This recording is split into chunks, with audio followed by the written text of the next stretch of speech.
When it comes to horror anthologies and 80s horror movies, there's probably none more iconic and beloved than the 1982 classic Creepshow, that would unite three horror icons, writer Stephen King, director George Romero, and legendary makeup effects artist Tom Savini, to make one of the greatest horror movies of the decade. Greetings all you movie junkies and entertainment lovers, and welcome to another retrospective video. Today we're going to be talking about Creepshow. The film is an homage to the E.G. horror comics of the 1950s, such as Tales from the Crypt and The Vault of Horror. It consists of 5 stories and is framed with a bookend structure of a young boy named Billy who gets disciplined by his abusive father for reading horror comics. His father then throws the comic in the garbage, and Billy sits upstairs wishing that his father would rot in hell. He then hears a sound at the window, which turns out to be the host of the comic book itself, simply known as the Creep. The first story, Father's Day, is about a family matriarch who murdered her domineering father several years earlier. Then, on Father's Day, his reanimated corpse comes back to get revenge. A pretty basic story to start with, but is told well and does a very good job of setting up the visual tone and look of the film overall.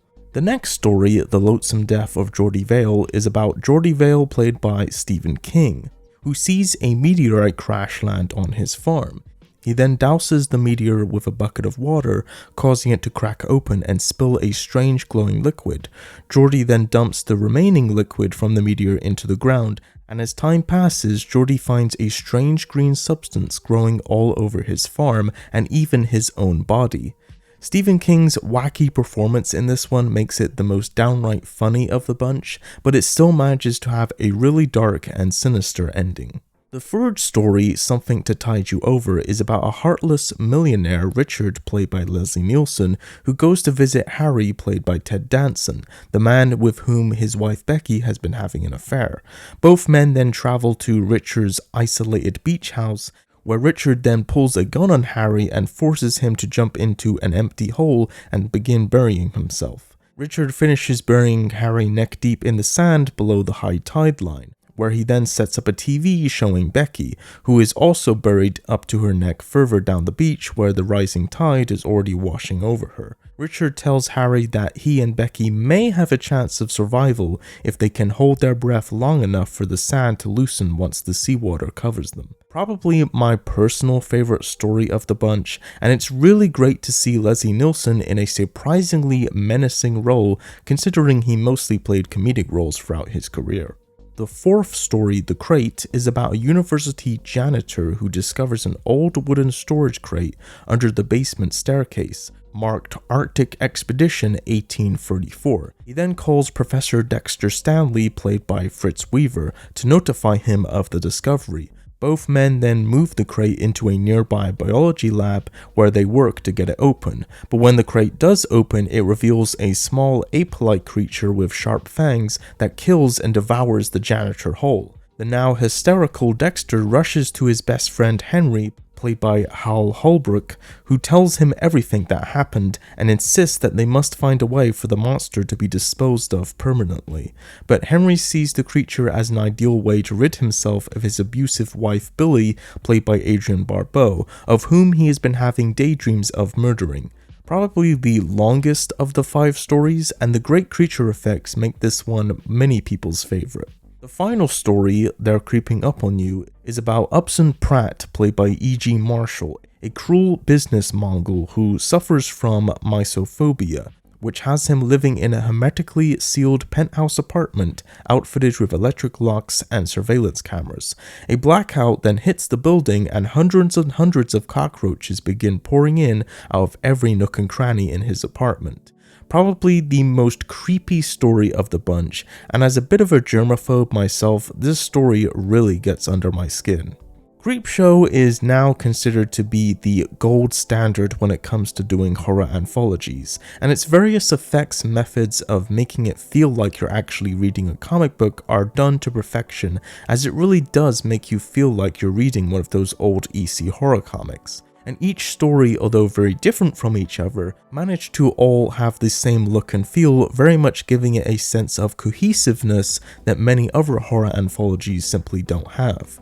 When the film was released in 1982, it was a modest box office success, making over $20 million at the box office, leading to a follow-up in 1987, and while George Romero wrote the screenplay for the film, this time it would be directed by Romero's longtime cinematographer Michael Gornick. This time consists of 3 stories instead of 5. The first story, Old Chief Woodenhead, is about an elderly couple who run a small town's general store which includes an old cigar store Indian named Old Chief Woodenhead.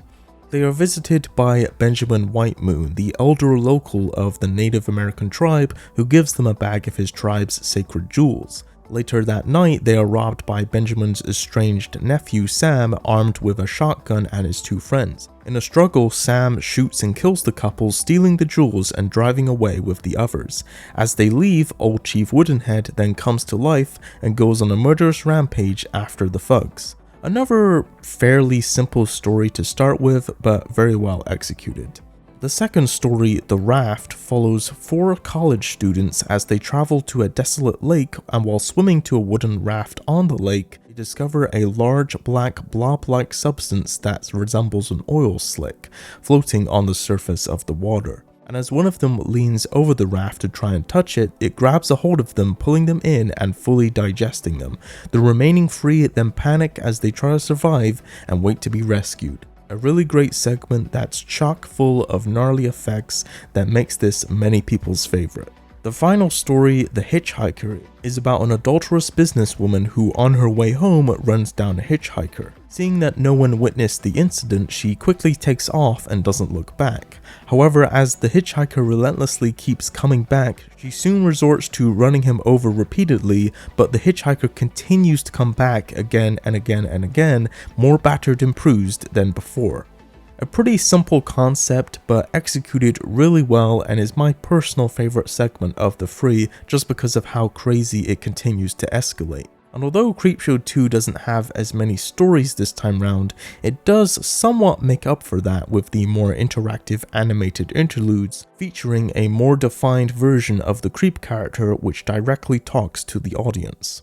Creepshow 2 may not quite live up to its predecessor, but still manages to have very much the same comic book look and feel, making this a very entertaining sequel. Originally, the film was to have 5 stories again, just like the first film, but 2 were ultimately cut for budgetary reasons. One of which ended up in the Tales from the Dark Side, the movie, which was going to be Creepshow 3 originally, and the other eventually was adapted in comic book form.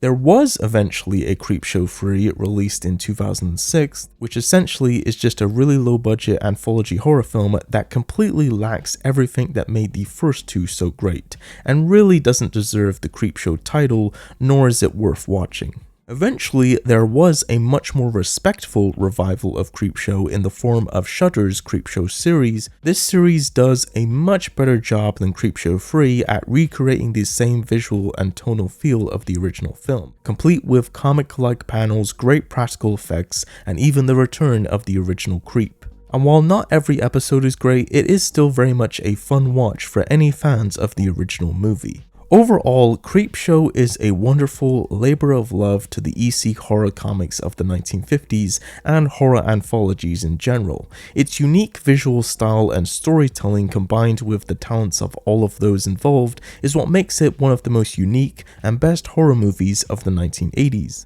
and one of the best horror anthologies ever made. Thanks for watching this retrospective video. Be sure to subscribe for more videos, and until next time, be sure to consume as much entertainment as humanly possible, and I will see you in the next video.